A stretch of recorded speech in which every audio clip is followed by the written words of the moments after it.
Alright, you survived the dungeon. Great job, everybody. Y'all even managed to avoid sitting on that mimic disguised as a beanbag chair. I feel like we're making some real progress here. That's a lesson I'll never forget. The only thing you see in the room is a chest covered in dust. You think it's trapped? Yes, obviously. But what if it's not? Is it even worth opening? Always. Because treasure means magic items. And today we're talking about 8 of the best wearable ones. Why 8? Because if I did 9 or 10, it felt like I would have to do a tier list, and I'm just not emotionally ready for that. Yeah. True story.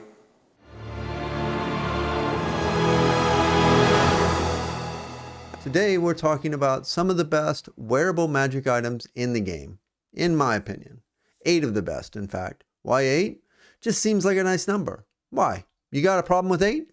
These magic items aren't overpowered per se, but they sure do pack a lot of punch, and any character would be amazingly happy to pull them out of a random loot pile. I'm only joking.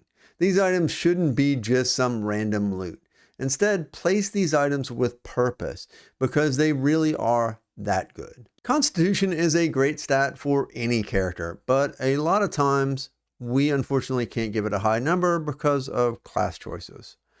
The solution to this problem is only one Amulet of Health away. This little gem, and I mean gem metaphorically, it's not actually a gem, sets your Constitution score to 19. Doesn't matter if you started out with the physical endurance of a Victorian orphan, pop this bad boy on, and suddenly you're eating poison for breakfast and tanking fireballs like they're personality quizzes.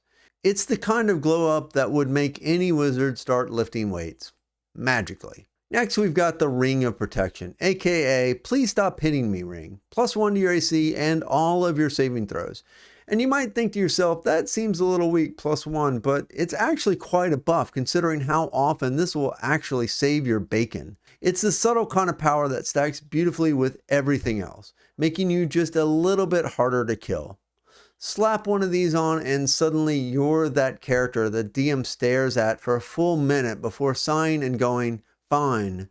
The owlbear misses you again. Next in our wearable collection is the amazingly powerful Cloak of Displacement, which makes you look like a glitchy video game character whenever anybody tries to hit you. As long as you're not incapacitated, everything gets disadvantaged against you. Well, until you get hit. It's not invincibility, but it sure feels like someone pressed the dodge everything cheat code. It's stylish, elegant, and guaranteed to make you insufferable in combat. And now for something a little sneakier. How about the Ring of Mind Shielding? This ring hides your thoughts, blocks telepathy, and even traps your soul when you die. Because why not be a haunted ring in someone's pocket? It's the ultimate don't read my mind, I'm full of spoilers accessory. Great for spies, warlocks, and that one player who insists their backstory is a surprise. Hey, while you're shielding your mind from scrying, maybe let your fingers do something useful and tap that like button. Or don't. I'm not your familiar. Of course, we need a hat for our stylish look. Look no further than the Helm of Teleportation, which is what happens when you put a wizard hat with an airline together. 3 charges per day to cast Teleport. Not Misty Step, not Dimension Door, Teleport. Whole party relocation. Anywhere you've seen before. Forget your magic sword in the tavern? No problem. Want to escape a TPK? Done. Bye, girl. Belts aren't usually the first thing I'm thinking about while getting dressed, but if I had this belt, I probably would. I'm talking, of course, about the Belt of Giant Strength, which sets your strength to somewhere between Powerlifter and Hulk Smash. Depending on the type, Hill, Stone, Frost, Fire, Cloud, or Storm, you can get strength scores ranging from 21 to 29. That's enough to lift a horse and its emotional baggage. For martial classes, it's a dream. For everyone else, it's a very strong fashion statement. And because utility is power, we have the Bag of Holding. This right here is the MVP of adventuring. Holds 500 pounds of gear, weighs 15 pounds, and you can pack an entire camp inside this thing, or a party member that you don't like very much and doesn't need air. Or just every weird item you've hoarded since level 1. It's not flashy, it's not deadly, but it is the difference between prepared and Tetris inventory panic. This is always the first magic item that I hope to acquire in any campaign. It's just, well, it's the best. And if you get two, maybe you can create bombs, if your DM allows it, which they definitely won't. Last on our little list of wearable magic is the incredibly useful Ring of Spell Storing. And yes, I'm aware there are a lot of rings, but well, you have a lot of fingers. This ring stores spells cast into it, holding them until the attuned wearer uses them.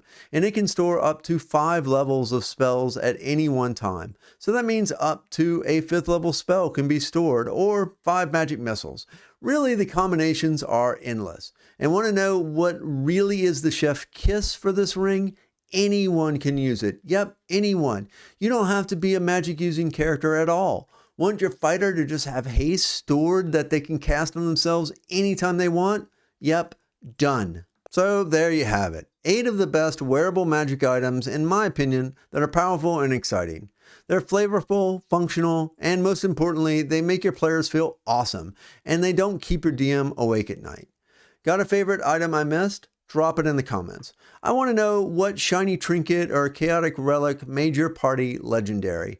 And if you enjoyed this video, consider liking and subscribing, because unlike a bag of holding, I can't fit all this content in my pocket.